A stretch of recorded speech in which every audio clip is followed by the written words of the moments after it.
Eric Richardson here, and we're continuing with our series on the law of attraction. And today we're going to be looking at the law of attraction as it applies to the concept love. Is it possible for you to use the law of attraction to manifest into your life your most compatible soulmate? This is a question that many of my clients and students have asked me over the years. And in short, the answer is yes, you can. You may be able to manifest into your life a romantic partner.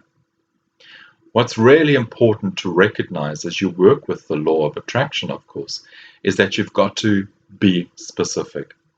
List the color of their hair, their eyes, their political background, sexual orientation, body shape, and so on, if this is important to you. It's like a recipe that you're giving to the universe. But remember as well that the law of attraction is working with your vibrations. So as you send out a particular vibration into the universe, so that's going to match the vibration of someone else, who's in a sense going to hear the call. Consider also the values that you hope this person possesses and the kind of relationship that you'd like to share with them. Do you want to get married? Do you want to simply date casually? What is the reason for this person coming into your life? And what personality traits do you feel are especially important? Good-natured, fun-loving, and so on. Perhaps you want a partner who can support you in your own spiritual growth, or maybe in a particular hobby that you most enjoy, and you would like to be able to spend time with him or her doing that. Perhaps you want a relationship which is passionate and sexual. Specify this when doing any kind of manifestation technique. Otherwise, it is quite possible you will manifest a soul family member, and with a soul family member, romance and sex is really not on the cards. Then you've got to believe and feel that you are going to manifest a relationship with the person of your dreams. This last step is really, really important, and quite often is the step that requires work.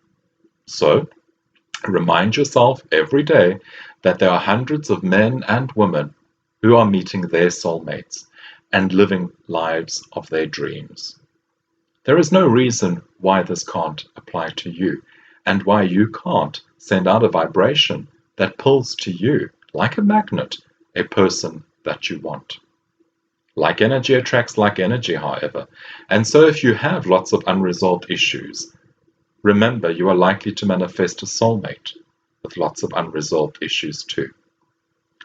Despite what your list says, there has to be alignment between what you are saying you want, your thoughts, your subconscious beliefs, and your feelings. Once you've placed a request for a significant other into the universe, you also have to be willing to exercise patience. Patience for the desired results to manifest, to be created, to be solidified, as it were. The universe is not always going to give you exactly what you want, exactly when you want it. And we'll talk about this in another episode. Quite often it does things in its own time, and of course in relation to whatever else you're focusing on. So, what happens if you've asked the universe for your most compatible soulmate, and he or she has not yet arrived? Well, quite often people become impatient because this person has not yet become a part of their lives. And when you give up on the dream, and when you think, well, I'm never going to manifest the person, you may then begin to date someone else. But as you are dating this individual, remember what might happen. You've sent out your shopping list, as it were, to the universe. And so you will begin to encounter a whole lot of new people. These new people possibly will pass in and out of your life.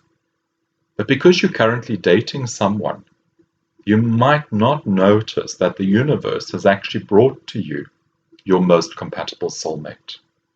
The person whom you were with could be preventing you from seeing that your most compatible soulmate has now arrived, has come looking for you.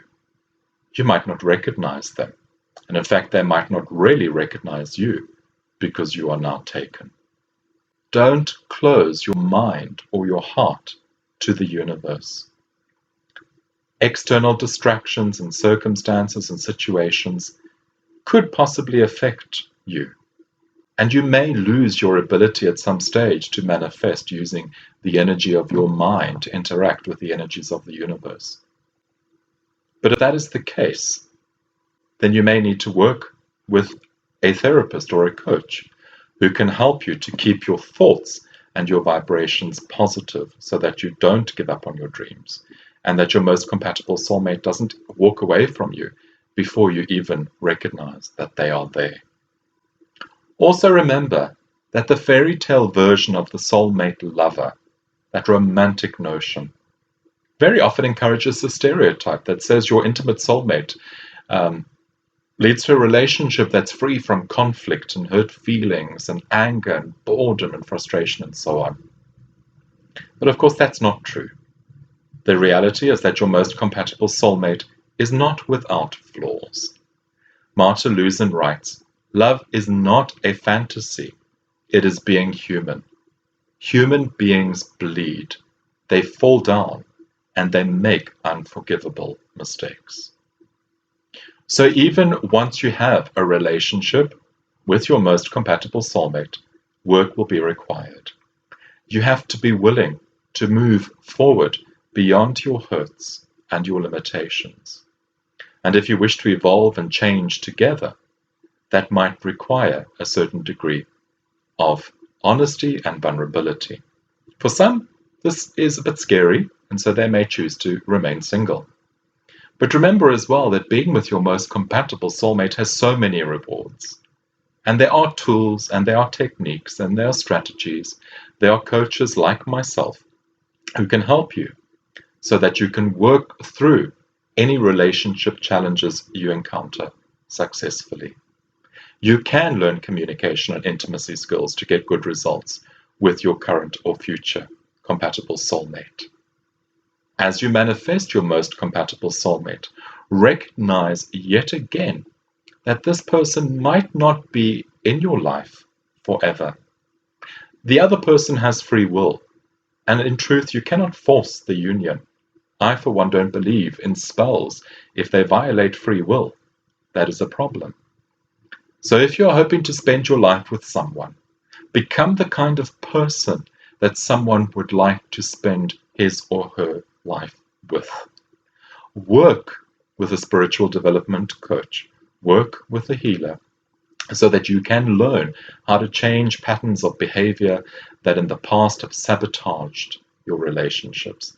Because when you do manifest your most compatible soulmate, you don't want to experience sabotaging the relationship again. And as you work through your issues, yes, it is possible for you then to embrace and express the most expansive kind of love that you are capable of.